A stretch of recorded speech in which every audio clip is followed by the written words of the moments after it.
guys, let's start with the whole idea of calling horse racing and how it differs from every other aspect of sports broadcasting. I added it up, and I'm just estimating, but Vin Scully did between 10,000 and 11,000 baseball games in 67 years. And he was just about 89 when he finally hung it up. You did about 80,000 horse races. Yeah, but my races only lasted a minute and a half. A baseball game, well, nowadays lasts 6 hours, but back when he was doing it, only 3. Yeah, so it's a little bit, it's a lot different, and it's very, very intensified. There's no color man, unless you're Vin Scully, and you just all are on the lawn, and it's boom, boom, baby. No spotters. And also, those guys in a baseball game wear the same outfits and the same numbers all night long. We called 9 races, and we got 9 different fields, all of them coming back with different colors and caps. It's a little easier for the baseball colors. You got to memorize all these horses between that 30-minute period between every race. I mean, so you are at least doing something to keep going. Somebody that I don't even remember who told me said that's a bathtub memory. You have to fill it up, then empty it, then fill it up and empty it. For 9, 10, yes, sometimes 13 times a day. You must all have or had your own tricks, your memory tricks. How would you get it straight? Obviously, the different colors in the silks, jockeys' caps maybe, but there must have been other tricks besides that. I made picture associations. I think it was Jerry Lucas that did that too. You know, The basketball player who was a memory expert. But I would Jerry Lucas, wasn't he able to memorize the New York City phone book? I mean, I picture the Secretariat building painted in blue and white blocks. So I saw those blue and white blocks of Secretariat. That's what came into my mind. I always found that, and I picked up a trick from Dave that he showed me, that I would put the colors of the horses, silks next to the horse's name. So if I forgot, which would happen from time to time, I could refer to it. But I always found that earlier in the day, it was pretty easy. I could memorize a 10-horse field in a minute and a half, 2 minutes. But as the day goes on, Right. Totally. then your mind starts to get full, and that's when danger lurks. Yeah, And it as really the day does. goes on, let's say it's the 8th race, isn't it possible that some horse from the 3rd race is still somewhere in the recesses of your mind, and that horse suddenly rematerializes on the track? It happened to me. I've done that. Yeah, I've done Up in that Saratoga, in the Bernard Baruch handicap, I remember very clearly, I had a horse called Red River running in the 7th and the 8th race because they had split the stake, and Charles Engelhard ran a couple horses. But yeah, it just happened. I kind of wonder how your brain works. I didn't forget. You gotta remember, but then you gotta forget, as Mike said. I called a horse called Band Power all the way around. Band Power won, but he had raced the day before. But people ask me that question, how did you remember? And I just say, okay, it's easier to remember something than it is to forget it. Yeah. For instance, what's your birthday? May 25th. Now forget that.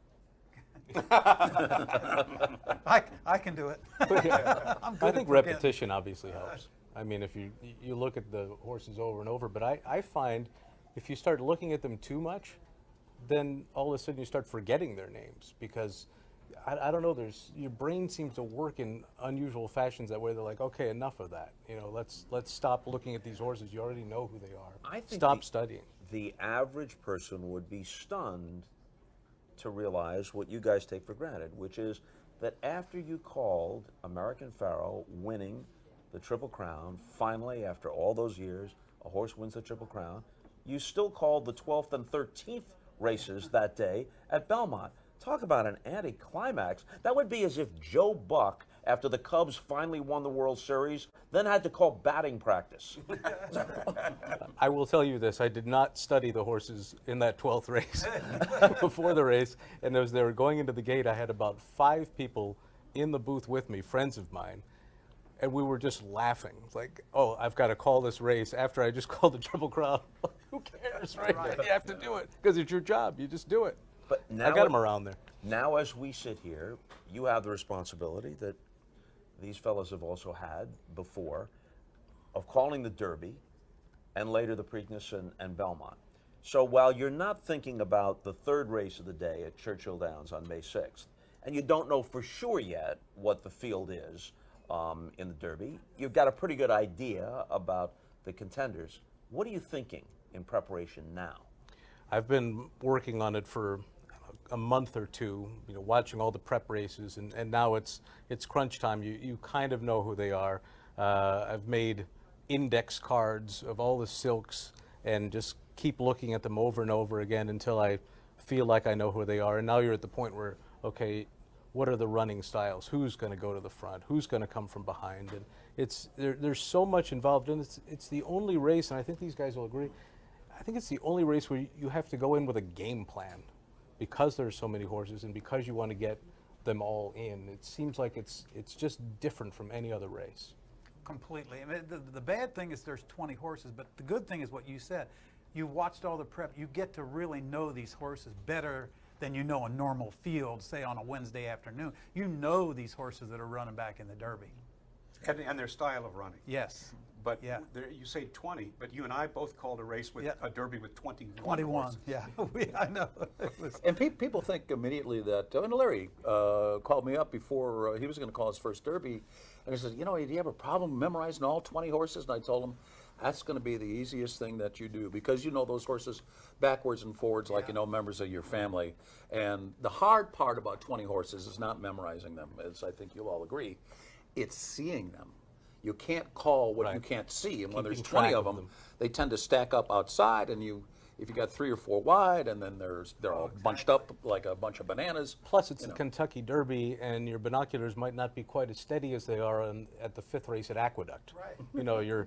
Your mind is, and your nerves are a little bit there, not a little, a lot.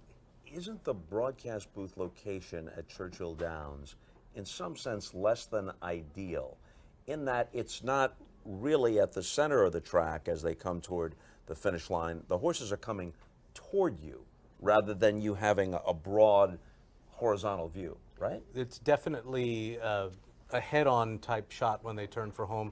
Most tracks you're sort of looking out a little bit. At Churchill, they are running straight at you, but at least you're right on the finish line, which is a good thing. And it's probably the best seat in the house, actually. Well, I'll tell you when it wasn't a good seat. When Smarty Jones ran on the Kentucky Derby, we thought there might not we even might- be yeah, a oh, it Kentucky rained Derby. so hard. But that was the year that they were putting up the new grandstand or the new clubhouse side. And I was literally on a scaffold. And I'm looking around, and here's this guy with a beard gathering animals 2 by 2. There's thunder and lightning. Thor's up there throwing thunderbolts, and I'm sitting out there on a scaffold, 100 feet in the air. Oh, no lightning's going to get me with all this microphones and technical stuff all over me. So they took us off the stage, and right before we came on air, the rain finally stopped. But I don't know what we would have done. Sounds like American Pharaoh's Preakness. Another thing about the Derby, though, is that I think we all probably feel that it was incumbent on us to get through the whole field of 20, because somebody in St. Louis was in an office pool and pulled out that name of that horse. And even though in a regular race you would go back to the Contenders, you're trying to get through the whole field, but through 20 or 21 horses, you just felt like, at least I did, that I felt like I had to get through. In 2 minutes. Well, on Yeah, just well, once yeah. at least around. Right. I always around tried to do it by the time they've run a half mile, right at that pole, the 3/4 pole. They've run that half mile. I want to get that 20th horse in and say they ran the half in this, and then you never call 20 again. Then you call The Contenders. 10 to 12 or so. But I try to give the ordinal numbers of the horses, so all the way back to 20. So I go, and I remember when Giacomo was running. Oh my God! And I'm going through the field. He's 13th. He's 14th. He's 15th. 16th. He's 17th. Giacomo's 18th. So and so's 19th. So and so's, and I'm going. It's like, is this ever going to end? Are they going to be at the finish line before I get through the field? And at that point, they're midway down the backstretch, and Giacomo's still out in the clouds. And I don't do that for 2 reasons. One, because it seems like it takes too much of my time, and 2, because I think I'm going to mess it up and skip a number. Yeah. and Then that- you've got, that can he's happen. 22nd. He's 21st, yeah. 20. In thousands and thousands of races, though you're all masters of your craft, what's the worst mistake you ever made? Mine was at Cahokia Downs, and it was a 1 3/8 race. They started on the backstretch. And they came around, and I called the first time past the stands as if it was the finish. And the jockey on the inside had the brakes on, and the outside had the brakes on. I thought, what's going on here? And my engineer said, Dave, they go around again. So, and of course, those two horses weren't anywhere to be seen at the finish. Everybody was upset with me. It was very embarrassing. But that only happened once. I know my exact one. It was a week after Sonny's Halos Derby on a Saturday. It was a stakes race at Churchill Downs. There was an article about me on the back page of the Forum about calling the Kentucky Derby. They had a 5-horse feature race. I called the wrong horse all the way around, and he was gray. The only gray in the race, and I called it. Hard one to miss. And it's a 5-horse field. I called it wrong all the way around the racetrack. Mine happened in the Wood Memorial at Aqueduct actually last year. Oh, yeah. There was 2 horses coming down the stretch, and the one was on the inside, was kind of blocked. But if I had really looked harder through my binoculars, I could have told who it was. And I was calling the horse Adventist, who was one of the favorites in the race. It turned out to be some 88-1 maiden who'd never won before, named Trojan Nation. Luckily, he didn't win the photo. He got beat that much, but he never got a call the whole stretch run. Yeah, my worst came at the well-known Quad City Downs in East Moline, Illinois, and it was my first night. It was my first year racing, being an announcer, and it was my first night on the job there, and it was a harness track at the time. So I go into the racing office and I go, excuse me, I'm the new announcer. Can I get a program? She goes, yeah, it's right over there. Right. So there's a couple stacks of programs. I grab a program and go upstairs, and here come the horses for the first race. And I call the race, and okay, got that out of the way. My boss comes in and says, Tom, that's the first race tomorrow night. I picked the wrong program instead. They didn't think I was such a good announcer. Yeah. Okay, but that happens at Quad Cities. Yes. You lived in such fear, despite your wonderful calls through all the years. You had such anxiety leading up to the Derby and the other Triple Crown races that you stepped aside. Yep. I used to do all sorts of stuff to keep the nerves down. When I remember seeing Bob Dylan. I remember he had that get-up where he played his harmonica and played guitar. And I figured, well, I could to keep the binocular steady, which is very important because they're so high-powered. So I put that thing on there, and then whatever. And then they came out years ago, maybe 10 or 12 years ago, with these binoculars that they were stabilized electrically, and that kept your hands pretty busy, pretty easy and stabilized. But I would take Inderal, a drug that really no side effects, just keeps the anxiety down and the adrenaline more than anything else, and go to a psychiatrist and get hypnotized. And it just, even the mention of the word Kentucky Derby in the later years would just send a gush of acid into my stomach, and I just in time I just said, can't do it anymore, and that was it. Thank you, by the way. You're welcome, Larry. because Larry succeeded you. How did you ever really come close in any of those Triple Crown races to messing it up? I know you were a little behind seeing Calvin Burrell on Mind That Bird, but Behind, about a week. Yeah, but you didn't screw it up. It was not my most shining moment, but I was preoccupied. There were 3 horses in the race that had the same silks, and there were 3, the white hat, white shirt, white silks, and there were 3 others that were blue and blue, and so I knew right from the beginning I just had to keep my eye on those horses, and then what are you going to worry about Mind That Bird? He's 50-1, and he's got no shot. So I was just preoccupied with trying to get the other one straight. It was a total defensive call right from the start, and I just did not see Calvin coming through on the inside there. My eyes were somewhere else, and boom, I don't think it was nearly as bad as you I don't think so either. Yeah, I didn't beat myself up too much about it because I know that I did all the work that I possibly could, like you guys do, and it's a kind of job where mistakes are just right behind you. It's so easy to make a mistake, and the only way to do that is to really work hard. And your fear was that given the size of the stage, Churchill Downs, or if a Triple Crown is at stake and the whole nation is watching the Belmont, one mistake there could, in the minds of some, erase decades and decades of terrific work. Well, you know, when they put "Here Lies Tom Durkin," he called the wrong winner of the Derby on his tombstone. It's something to think about, yeah. Well, You didn't call the wrong horse. you all know this story, and maybe some members of the audience do as well. But Clem McCarthy was one of the great announcers in the early days of sports on radio, called the Lewis Schmeling fights, terrific in horse racing. Right. War Admiral against Seabiscuit. I mean, the whole deal.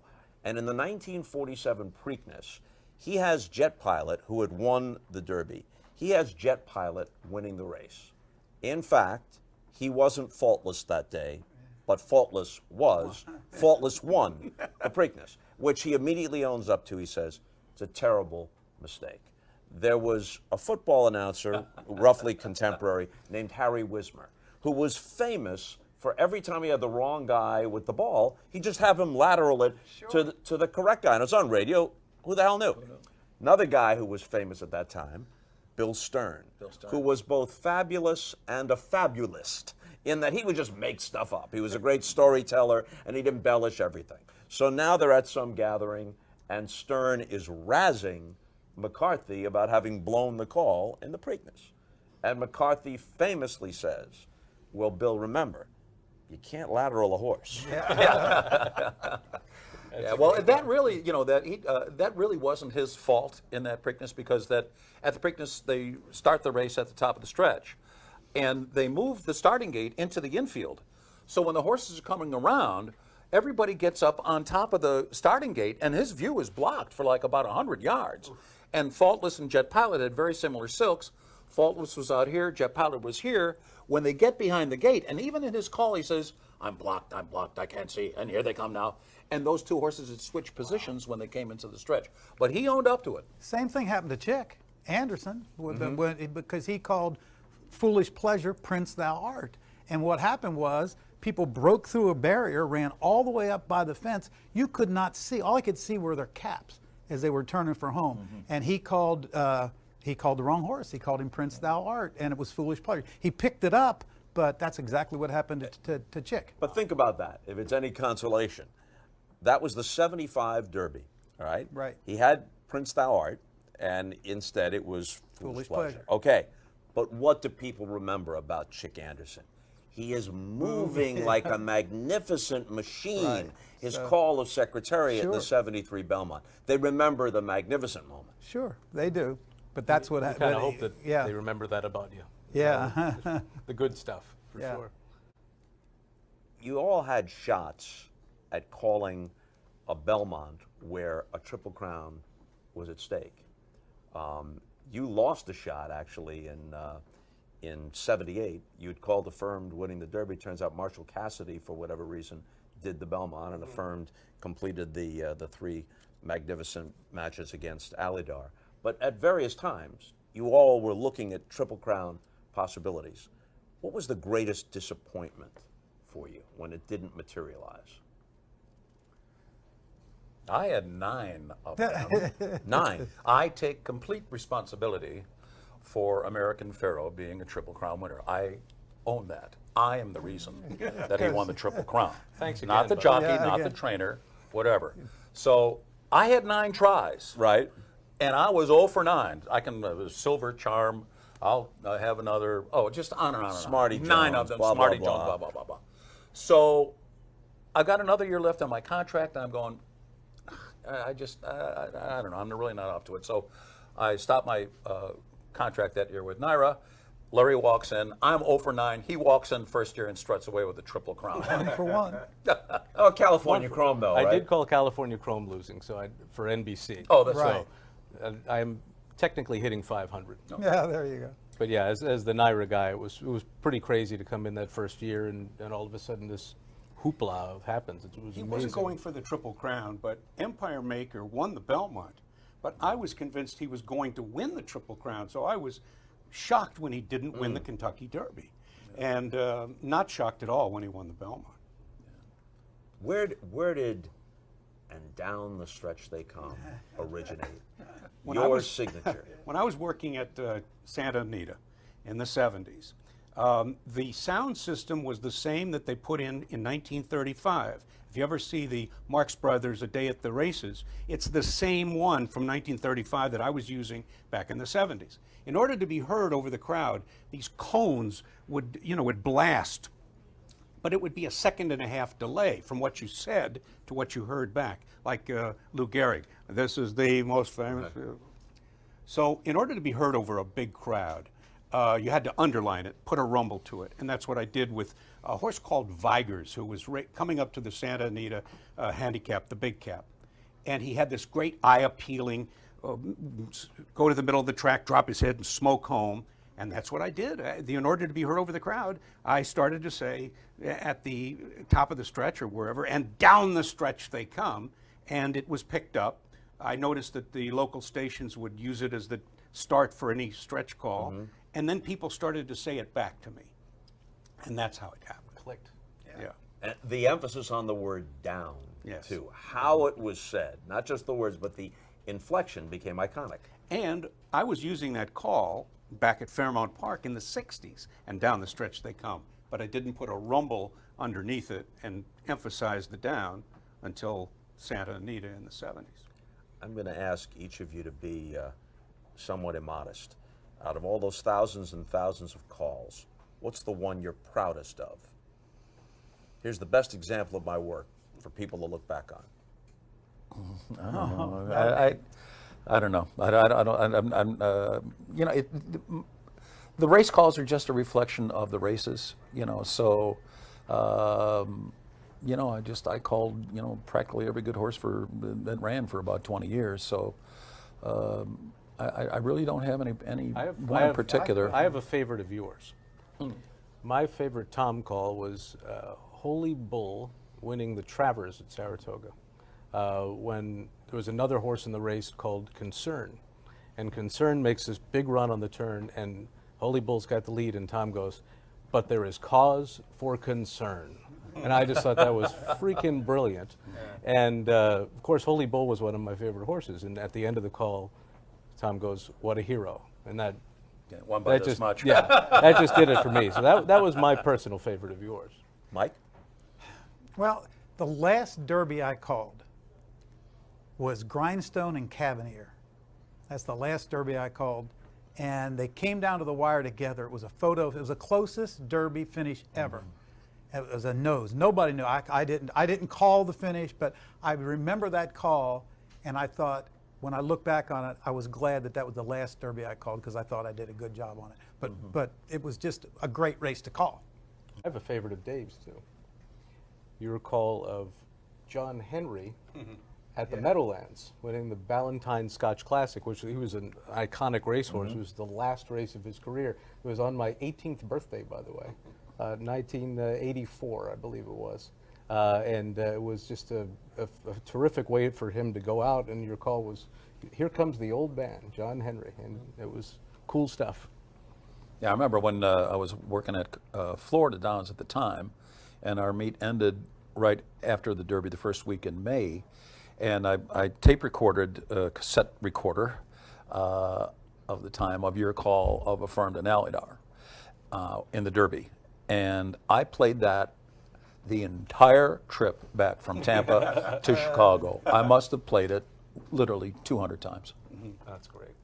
I don't have any one particular race that I think back on, but I think all four of us will agree that when we're long gone, somebody somewhere will hit a play button or punch a button in the Kentucky Derby Museum, and out will come our call of that Kentucky Derby. I get chills right now because it's humbling to know that we were the history of that race at Just that to be time. a small part of it is Live, humbling. You're not right. not scripted. It's the and race. that's what I will take with me. As we sit here and as the Derby draws near, are you feeling butterflies, excitement, nerves, fear, combination of all those things? All of the above. I think the best part is when it's over. When you've survived the Kentucky Derby, because it's fun, the atmosphere, the huge crowd, the excitement, it's all great, but man, it just takes a lot out of you. I mean, you don't want to mess it up, and there's so many possibilities out there for you to mess it up, hence and patch. And I'm trying to get it in my head not to call them Pence and Hatch.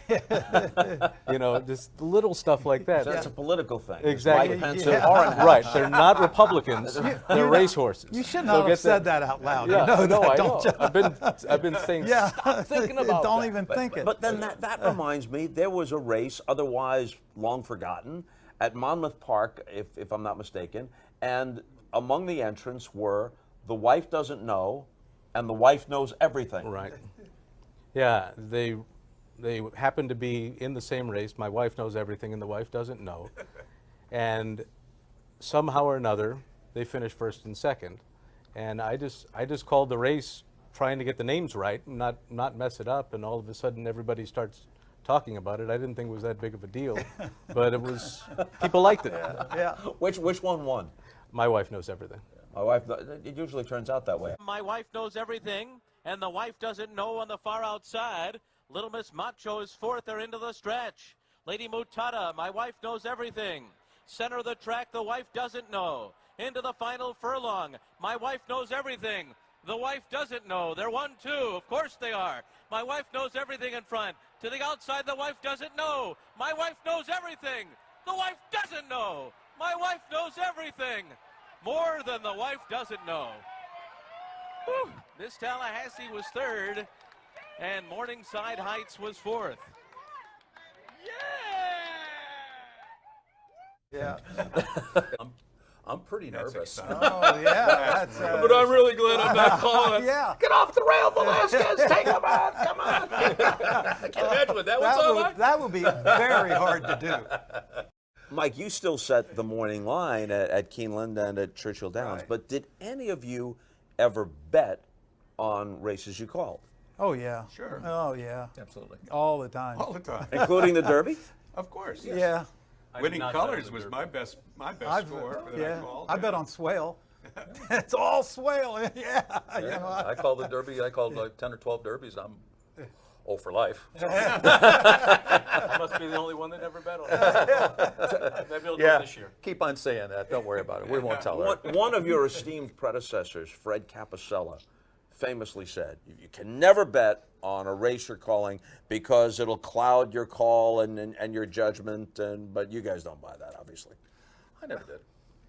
You know, can like be you said, professional about it. yeah, I set the morning line too, and I think, my picks are in newspapers, and I think if I didn't bet, it would be like it would just not be right. If you can't go up and put your money where your mouth is, you have to bet to do the job I do, and the call in the races. It's sometimes it will affect. I've called races where I had the pick six going, and that's very hard. Where I've won the pick six too, and that's tough to do. Yeah. That's the good thing about it. If you bet on the horses, Yeah. you've got that off switch. But when you do it all the time, it becomes part of it. And sometimes I can't say you forget about who you bet on, but you put it aside. I You think can put it all aside. of us, you could never tell, an average fan could never tell if we had a bet on a horse in a race and Right. by our calls, because you just call the race like you would call the race. You might, in the back of your head, be rooting for the horse, but it just doesn't come out that way in the race Except for call. that pick six. That was the only That's horse I different. called all the way down. I forgot Depends the on how rest much of them. money's involved. I think it's a general rule of thumb in sports broadcasting, any sport, that while you want to be aware of the dynamics and the important points and the possible historical references, you don't want to script a call. You can almost always tell when a call is scripted. On the other hand, there's a handful of moments where you know that some kind of history is at least possibly at stake. And so you have to have at least something in mind, if not word for word. Am I right? Yeah, what do you call it, rehearsed ad libs? I mean, for American Pharaohs Belmont, here in my case, I'm sitting there with a possibility of calling history, the first Triple Crown in 37 years. So yeah, I came up with what I wanted to say if that happened, and rarely does the horse actually come through and make it easy. He won by 5.5 lengths, so I was able to say the 37-year wait is over because that was in my head, that was the story. and I wanted to say that. So yeah, it was definitely pre-planned if that did happen. And you know, finally, after many chances that Tom had, it did happen. And so I think, I mean, Tom used to. I remember you had a big book of things that you would prepare to say in case of situations, right? Yeah, and Dave has a different approach to it. I know that you don't like to have so-called rehearsed words. I you don't like, script. he I doesn't never script did. at all. I don't either. And I do, but I never get married to it. Right. You know, I just try to put all that different stuff in my head and hope that it comes out fresh. I love the game so much and the people in it. That's one of the other things. Is calling the Derby was fun and great because we were there with our gangs. That that all just went into me, and it comes out in the call. It came out. Yeah, I definitely don't prepare anything for the Derby because there's so much that could possibly happen. You just let it happen. You know, you mentioned, Dave, that horse racing is filled with so many colorful and interesting characters, and yet the nature of calling a race, it's over like that. A single at-bat in a baseball game could last as long as the Kentucky Derby lasts. So that gives someone with the skill of Vin Scully or whomever it may be a chance to tell a story about this guy or that, or carry the story on through the inning or whatever it may be. And there's time between plays for Al Michaels to embellish. You guys must have a wealth of stories about the horse racing game that you've never really been able to tell on the air except in settings like this. Pretty much. It's pretty hard to, when they're going down the backstretch. Yeah. There's Johnny Velasquez on Always Dreaming. And boy, oh boy, Johnny had a great story he used to tell folks about My one night point with precisely. Maybe a 3-horse field. Yeah. No, I messed those up. No, it was fine. But it's such a colorful sport, Right. without room in the call itself for color. I mean, you can give a colorful call descriptively, but there's no analyst with you. That's all after the fact. Yeah. And the background and the anecdotes, that's for someone else, not for the race caller. And when I started calling races in New York after Cahokia and Fairmount, I was told do not use jockeys or trainers' names in the call. I was forbidden to do that. And you also had to shut the mic off at the 16th pole because they didn't want that gambling information to go out. This is, 60s and 70s. And so those are the stories that are going through your head about, Woody Stevens going to win his 5th straight Belmont, or Steve Coffin, the kid, wins the Kentucky Derby as a teenager. But I was basically stopped from doing that. In fact, all track announcers at that time were. Well, we were supposed to shut it off, and we weren't. No jockeys' names, nothing like that. I remember getting a memo saying, from my boss saying, please tell Mr. Johnson it's horse racing, not jockey racing. Oh boy.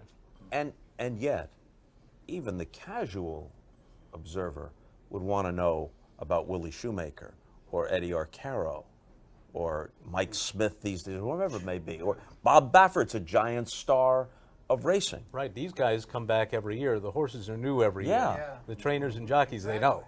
So yeah, you want to mention them. I mean, when we're doing a Derby show, you saw earlier where his horse is. All right, it's Derby Day, and your focus is the possible 20-horse field and making sure you got it all straight. But that's not the only reason people watch the Kentucky Derby. The pageantry, the tradition, the whole atmosphere. How much of that can you enjoy and soak up even as you're absorbed by your duties? For me, next to none. And an example is my old Kentucky home, which, as I grew up in horse racing since I was a little kid, and Kentucky Derby Day, when they played my old Kentucky home, I would get chills. I'm like, oh my God, the Kentucky Derby's going to start. This is the greatest thing. And now, you're the guy who's calling the Kentucky Derby. So I knew that I couldn't deal with that. As soon as they started playing my old Kentucky home, I took my headset off so I didn't hear it, and just started repeating the horses' names on the track over and over to myself because I would get too hyped up.